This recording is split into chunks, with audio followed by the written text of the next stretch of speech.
So the references, the resources, especially the book Diaper Free, Natural Infant Hygiene by Ingrid Bauer.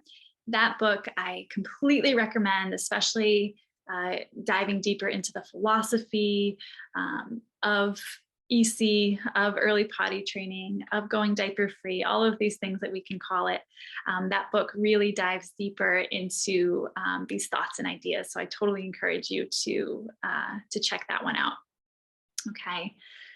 All right. And so now we're here and we're wondering, where do we start?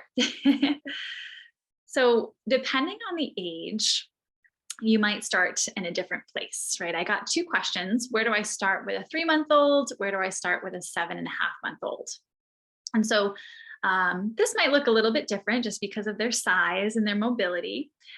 However, observation with diaper free time is going to be where we all get started, right? For us, I didn't do a lot of nursing while on the potty, which is something I guess just I didn't think of it. It was so early, those postpartum days. I do have friends that have been nursing their baby or feeding their baby, and there's this sweet little potty called the top hat potty right below them to catch all the pees and poos as they're nursing, as they're sleeping, having that contact time with mama. But I didn't do any of that. What I started with really was observation with diaper free time. I started to look and be curious about, what does it look like when he has to go to the bathroom? Is he making any specific cues or body language? That's pretty much it.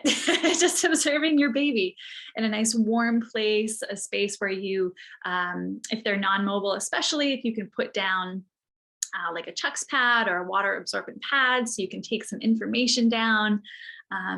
We'll get into the timing as well, where there's going to be some specific things and data that you want to jot down when you're doing this observation time. But it's just being diaper free and starting to observe your baby and all the cues that surround when they're going to the bathroom.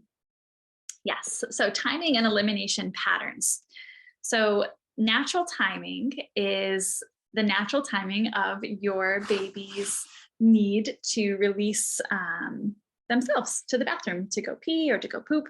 And this can happen, we're sort of starting to understand natural timing after feeding and after waking from sleep. And so after feeding is kind of the first one that we want to start to become aware of. And so say you feed your baby a bottle or they start eating solids, and over 2 or 3 days, you just start to notice and jot down through some diaper free time, maybe after they have eaten, and you start to jot down what their natural timing is. And you might start to pick up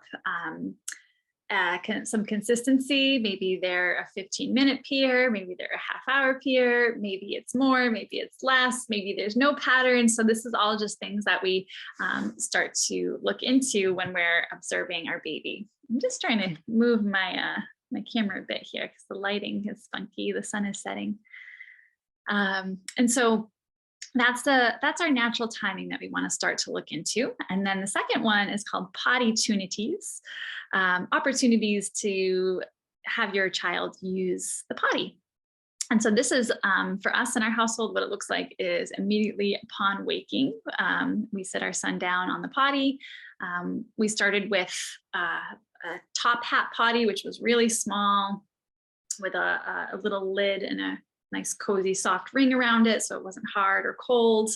And then we graduated to a baby Bjorn potty, which is something that he can sit on. His legs, his feet never hit the floor. Now they do because he's so big. And we also bought one of those potty seat inserts for the big toilet, which we use a little bit more often now because it's easier for it to just go right into the toilet and we don't have to do any dumping or cleaning of his little potty. And so right upon waking, and then the other rule of thumb, which I thought was just kind of easy to remember, was maybe sometimes before, if it makes sense for you, but always after bringing your baby out of something, out of the carrier, out of the car seat, out of the stroller, that is just a great time to offer the potty, and also at every diaper change, right? We were doing diaper changes consistently. And that way as well, we were sure to get some sort of catch at some point where we could start to cue and practice with Callan, my son, to know that he was going. So we would use sounds, and eventually, well, we would use words as well. We would sounds, words, and sign language as well.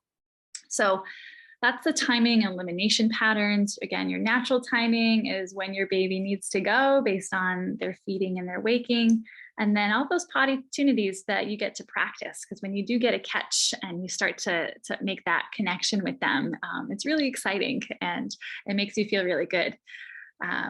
Something that I think I can just slide into this space right here after saying that too is it's really easy to get discouraged with this practice, right? But at the same time, if you just constantly remember that babies always have gone in diapers and it's okay if they go in a diaper, then release some of that stress on you. I'm still practicing this. We've been doing it for almost a year. There are times where I'm like, I should have known that, I should have done that, or whatever. And that comes into, I think, on our next slide here is our intuition. Our intuition is huge in this. And when we start to second guess, that's when we're like, shoot, I knew it, or I should have, or, we start to listen to that voice a little bit deeper, and it strengthens our ability to stay connected and in the moment with our baby as they're learning and as we're learning too. So there's signals. I kind of touched upon this already. There's signals, their body language. I was actually laughing right before I hopped on here because I missed a poop and then there was pee on the floor. So what happened was I've been kind of noticing like, he hasn't gone pooped yet today. It's a couple farts, right? It used to be farts were like the telltale sign. He would go immediately right after a fart if I put him in the potty. And then that started to change as he started to eat food because babies can just have gas as well, and they don't have to go poop every single time they fart. And so as he's been getting more mobile, his cues are changing. He's busier. I might be doing something and I'm not paying full attention, so I miss it. However, today I was paying really close attention, kind of waiting for that poop. I was in the kitchen doing something. I looked behind me. I heard a little grunt. I heard his face. I saw his body language. I knew he was going poop, and it was okay because we were still communicating about it in the moment, right? How many of us, if you have an infant already, you're likely to know when they're going poop or when they're about to go poop, right? You know your baby, you know the faces that they make and the sounds and all of that.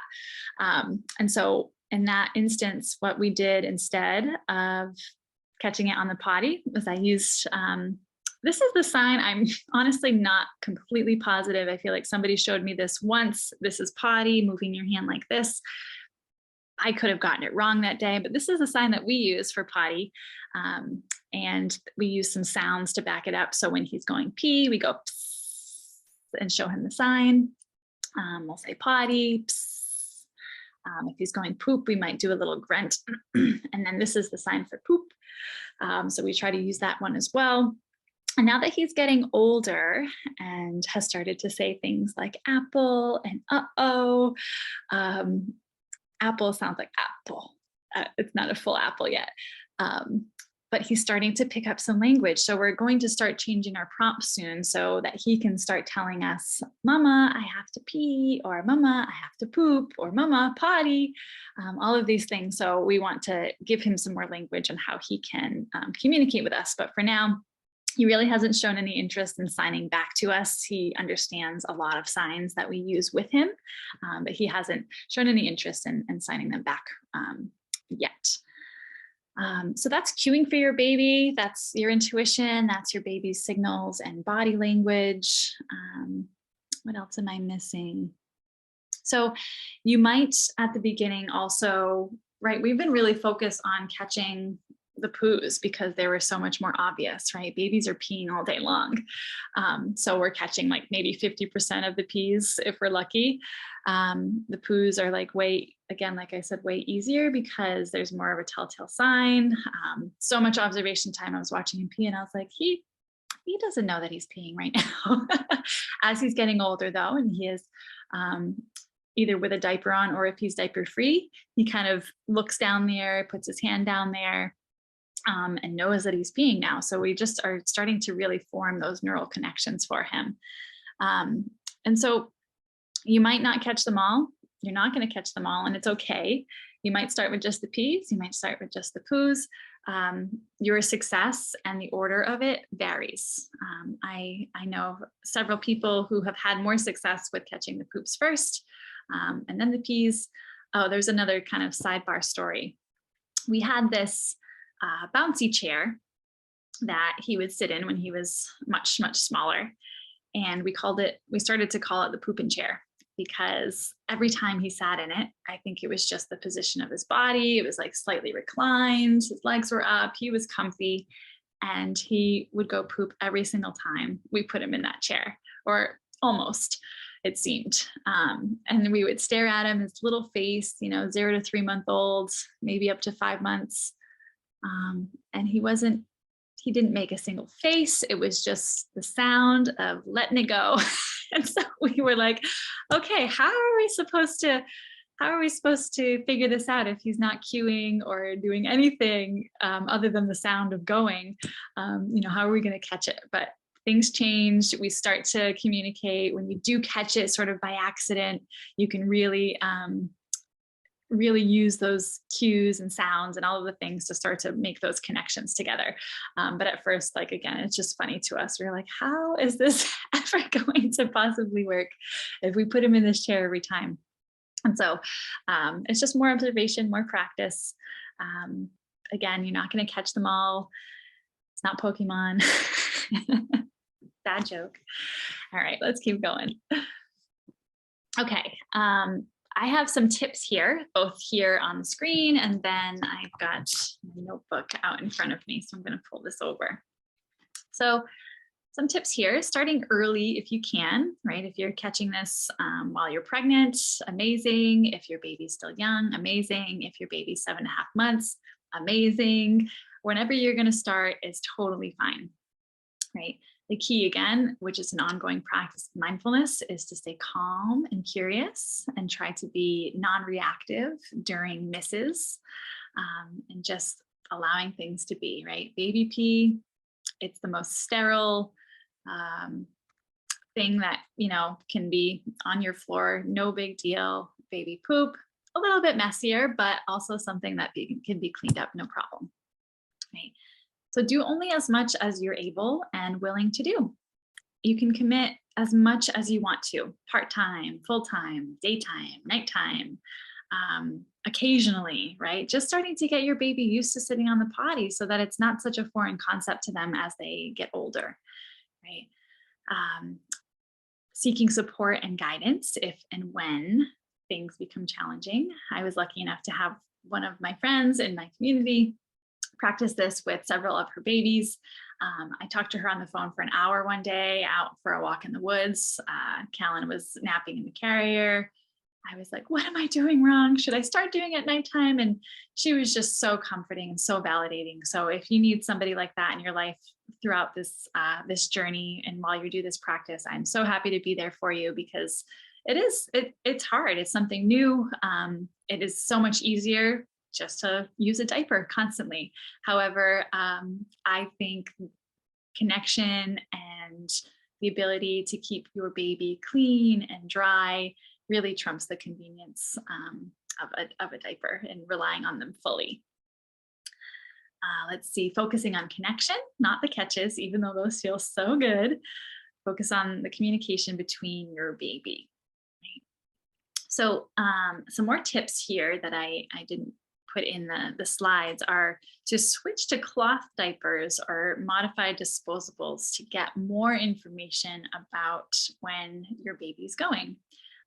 The disposable, the cloth diapers as well will also perhaps allow your baby to feel wetness better so that they don't start getting used to just going in their diaper and not thinking anything of it, or just being okay with the soiled diaper, right? The cloth diapers are changed more frequently and therefore are a little bit cleaner than disposable diapers. And again, you'll get more information.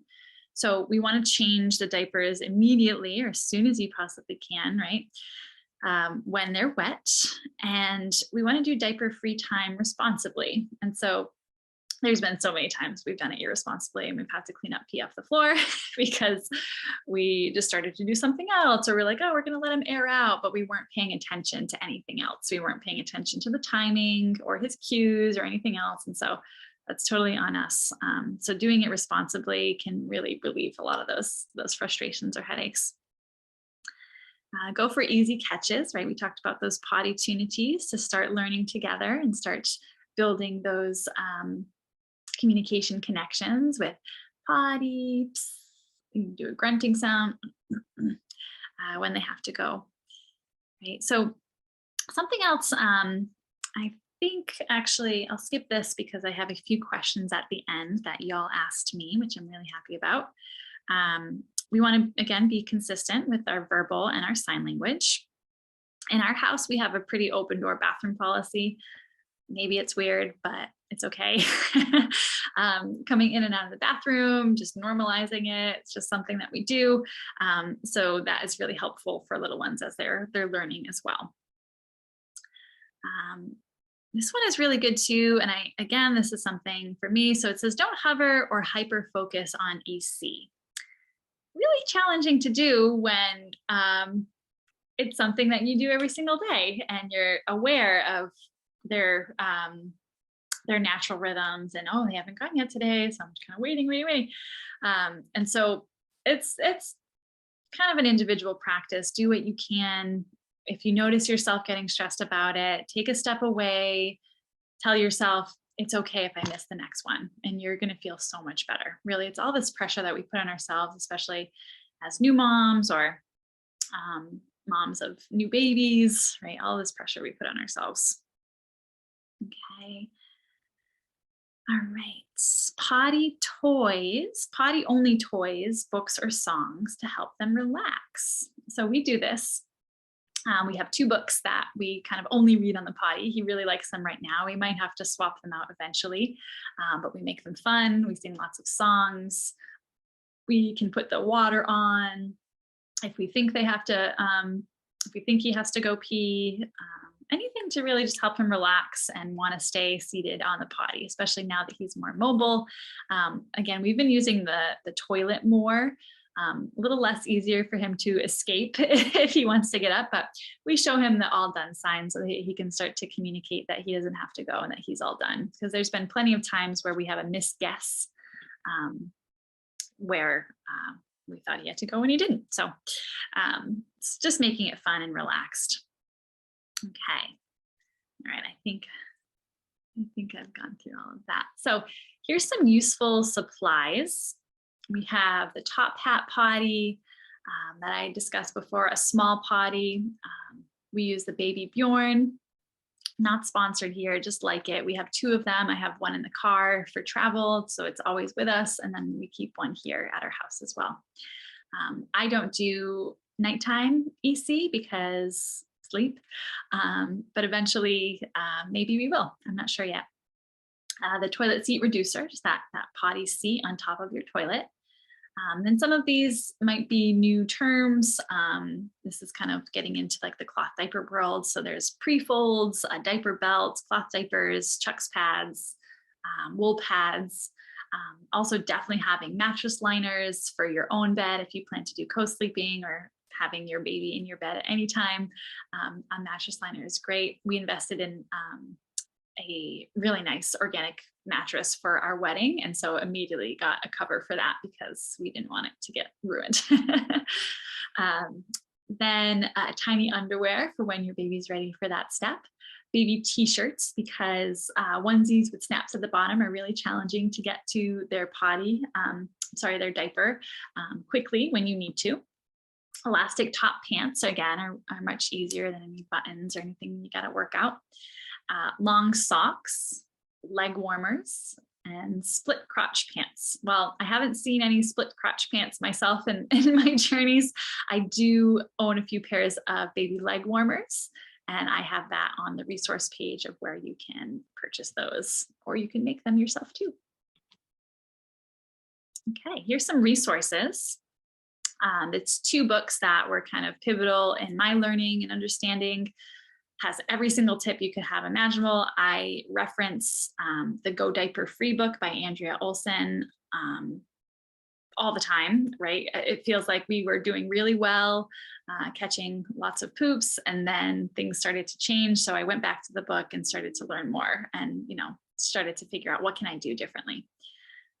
She also has the Go Diaper Free podcast, and then this Diaper Free Natural Infant Hygiene by Ingrid Bauer. That's the one I referenced in the beginning. So much more about philosophy, gentle parenting, really beautiful, beautiful book. I totally recommend that. This next book I did not read, but it is referenced in the Go Diaper Free book, and it is The Continuum Concept by Jean Laidloff. Bambinoland.com, leg warmers, that's where I got mine. And then this last link is for somebody who asked a question about cloth diapers. This has been like the best resource for cloth diapers that I found. So much information. You can purchase diapers right off their site. It's greenmountaindiapers.com. And then you're going to do all these slashes for the specific information of like how to get started with cloth diapers if you're a new mom.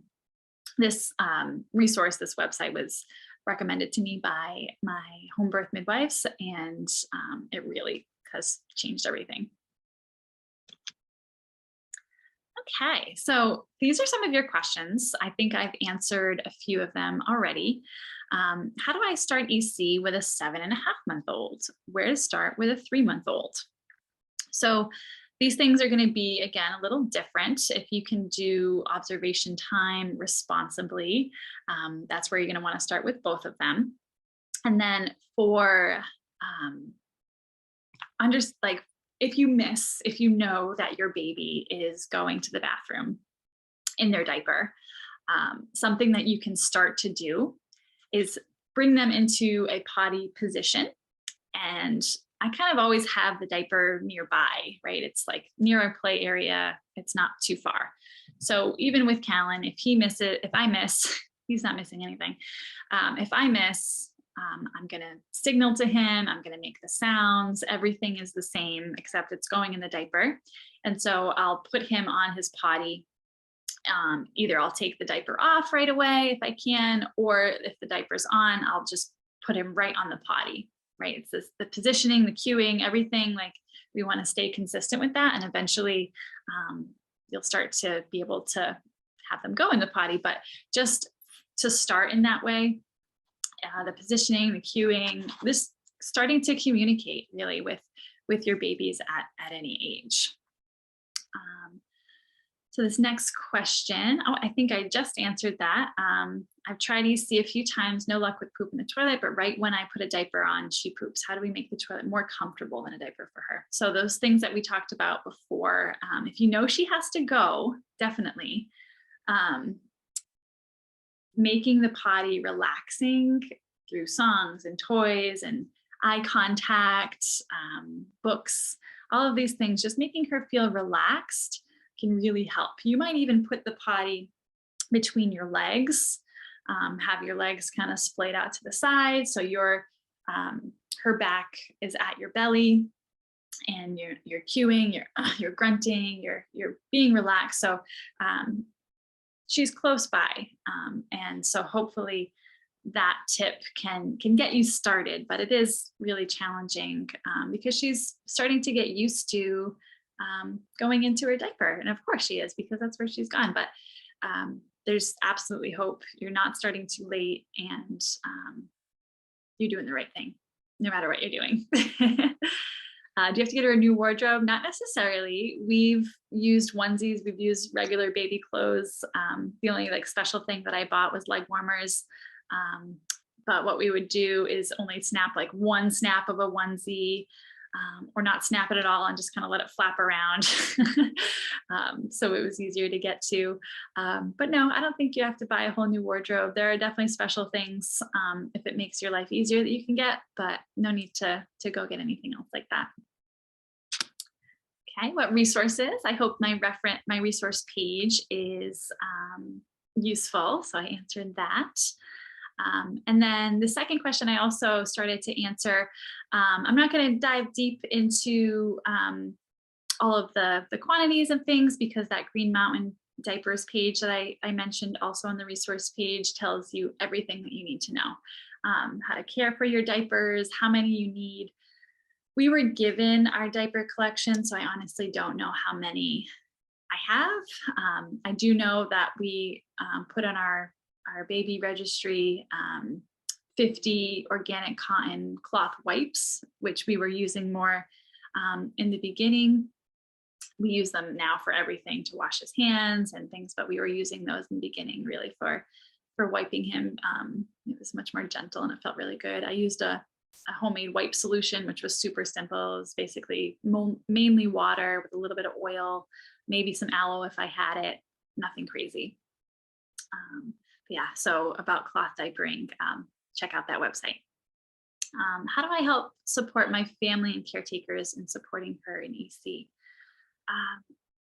Conversation, same thing this whole workshop is about, is communication, and they'll start to learn her cues maybe differently.